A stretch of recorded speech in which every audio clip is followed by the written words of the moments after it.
Anak-anak ibu, coba kalian perhatikan gambar ini.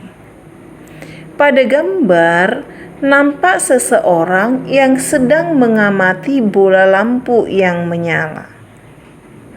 Apa yang dipikirkannya? Nah, kenapa bola lampu tersebut bisa menyala? Bola lampu menyala karena adanya arus yang mengalir di dalam rangkaian listrik. Ketika saklar ditekan, maka menyebabkan bola lampu tersebut menjadi nyala atau hidup.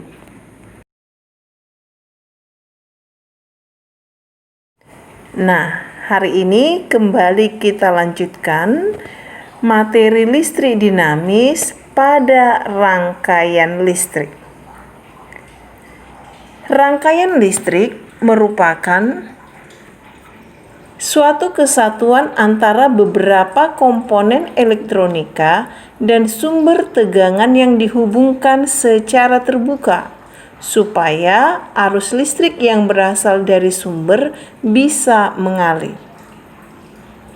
Tahukah kamu mengapa ada sebuah saklar yang dapat digunakan untuk menyalakan beberapa lampu sekaligus? Tetapi ada juga sebuah saklar yang hanya dapat digunakan untuk menyalakan sebuah lampu saja. Menyala atau tidaknya lampu listrik tergantung pada rangkaian listrik. Maka, rangkaian listrik terdiri dari rangkaian paralel dan rangkaian seri.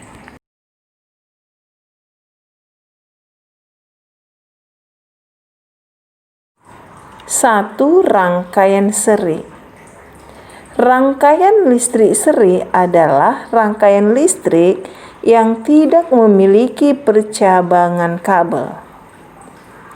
Jika kamu lihat pada contoh rangkaian seri ini, ketiadaan percabangan kabel pada rangkaian listrik ini mengakibatkan aliran listrik akan terputus jika salah satu ujung kabel terputus. Apa akibatnya? Arus tidak ada yang mengalir di dalam rangkaian, sehingga seluruh lampu akan mati. 2. Rangkaian paralel. Rangkaian paralel adalah rangkaian listrik yang memiliki percabangan kabel. Jika kamu lihat pada gambar ini, rangkaian paralel, jika salah satu ujung kabelnya terputus, maka arus listrik akan tetap mengalir pada kabel lainnya yang masih terhubung, dan beberapa lampu lainnya akan tetap menyala.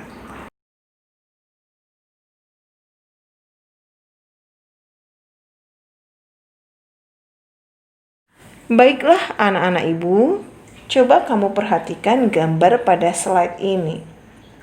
Mobil yang masuk dari jalur utama akan berpisah di persimpangan jalan dan menuju tujuan masing-masing. Jumlah mobil yang masuk dan yang keluar akan tetap sama.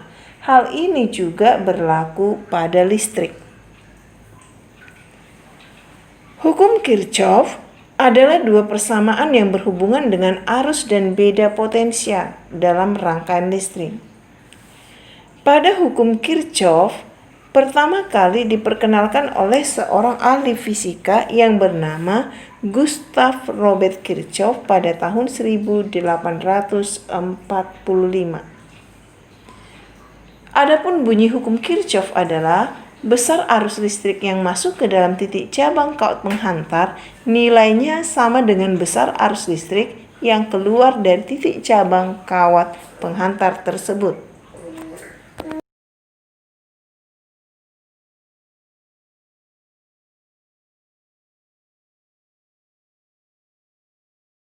Secara matematis, pada setiap titik cabang berlaku persamaan. Sigma I masuk sama dengan sigma I keluar. Persamaan tersebut dapat digambarkan pada rangkaian berikut ini. Jika kamu perhatikan pada rangkaian ini, terdapat beberapa kuat arus listrik yang disimbolkan dengan I. Ada I1, I2, I3, I4, dan I5. Di mana I1 tanda panahnya itu ke dalam, menuju ke titik atau ke pusat. I2 tanda panahnya ke dalam. I3, I4, dan I5 arahnya keluar atau tanda panahnya keluar. Artinya bahwa tanda panah yang masuk ke dalam atau mengarah ke dalam itu adalah kuat arus yang masuk atau I masuk. Sedangkan tanda panah yang keluar atau mengarah keluar itu adalah kuat arus yang keluar atau I keluar. Maka pada hukum Kirchhoff, jumlah arus yang masuk dengan jumlah arus yang keluar harus sama. Maka jika kita jumlahkan I1 tambah I2 harus sama dengan I3 tambah I4 tambah I5.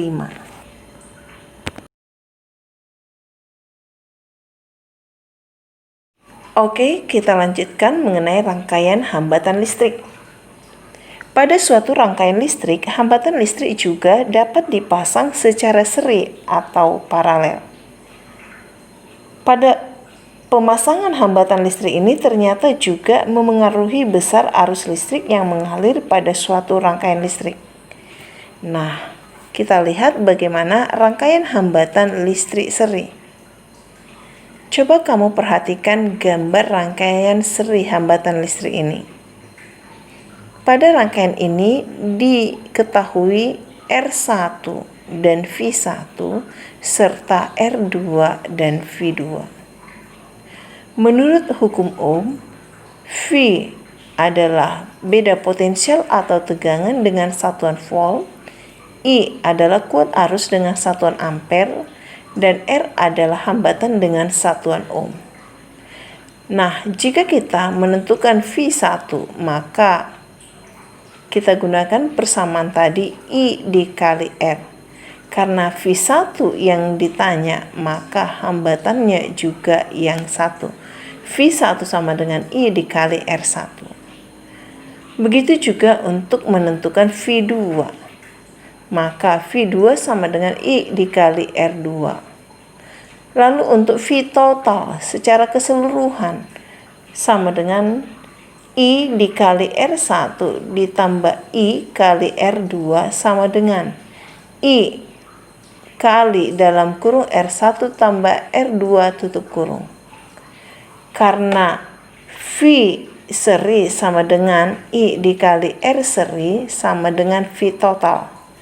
Maka rangkaian seri sama dengan R1 tambah R2.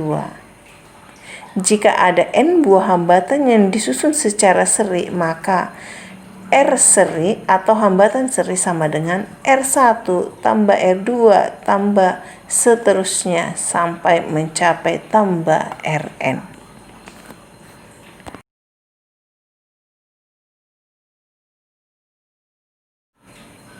Yang berikut rangkaian hambatan listrik paralel. Pada rangkaian paralel, tegangan listrik bernilai sama tetapi besar kuat arusnya berbeda, sehingga I1 tidak sama dengan I2 dan tidak sama dengan IN. Nah, dari gambar yang ada pada slide ini, gambar rangkaian paralel, maka bisa kamu lihat bagaimana bentuk rangkaian paralel. Nah, hambatan R1 dan hambatan R2 ini dapat ditentukan berdasarkan hukum Ohm. Menurut hukum Ohm, I1 sama dengan V per R1. Dan I2 sama dengan V per R2. Maka I total sama dengan I1 ditambah I2. I total sama dengan V per R1 tambah V per R2 sama dengan V dikali 1 per R1 tambah 1 per R2. Karena I total sama dengan V per RP, maka 1 per RP sama dengan 1 per R1 tambah 1 per R2. RP adalah hambatan paralel. Sehingga untuk N buah hambatan paralel, 1 per RP sama dengan 1 per R1 tambah 1 per R2 tambah 1 per Rn. Oke, anak-anak Ibu, demikianlah pembelajaran kita hari ini. Ibu harap kalian mengulang kembali dan meliterasi kembali. Tetap semangat belajar ya, Nak. Sampai jumpa di pertemuan selanjutnya.